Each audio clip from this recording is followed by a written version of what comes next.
Mr. President. I ask you now to consent to speak as of morning business. Without objection. Thank you, Mr. President. Today, I hope my colleagues will join me in standing in solidarity with thousands of United Auto workers in Ohio and around the country, workers going without their paychecks today as they demand that General Motors respect the work they do, which has made this company so successful. All workers have the right to stand up for fair pay and benefits, for better working conditions, and a voice in their company. But let's be clear, auto workers are, shall we say, the engine behind GM's success. GM wouldn't be making a dime of profit without the workers who actually make their cars and trucks. Auto workers stood up and made sacrifices to help GM when times were tough. The presiding officer was a member of the House then, as I was a member of the Senate, and saw what happened during the rescue of the auto industry and how much those workers gave up to save this industry.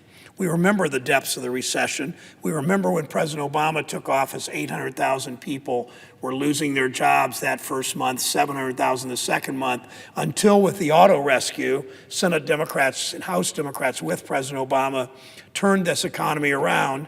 And we've seen literally economic growth each quarter over the last almost 10 years, in large part because so many workers like UAW members were willing to give up something at the bargaining table.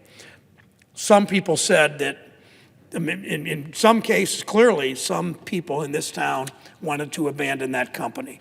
Now that times are better, all workers are asking for is their fair share. So far, GM has not treated these workers as the critical partners they are in our auto industry. Look at what GM has done in my state. Look at what they did in Lordstown, Ohio. The company shut down its most productive plant in North America.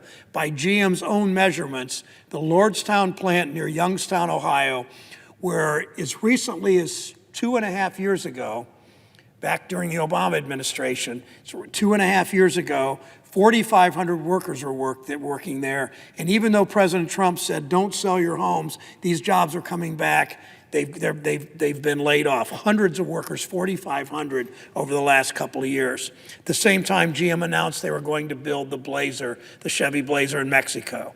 GM could retool that Lordstown plant. They could build the Blazer in Ohio. They could put some of their electric vehicles at the Lordstown plant in Ohio. We know they have plenty of money to work with.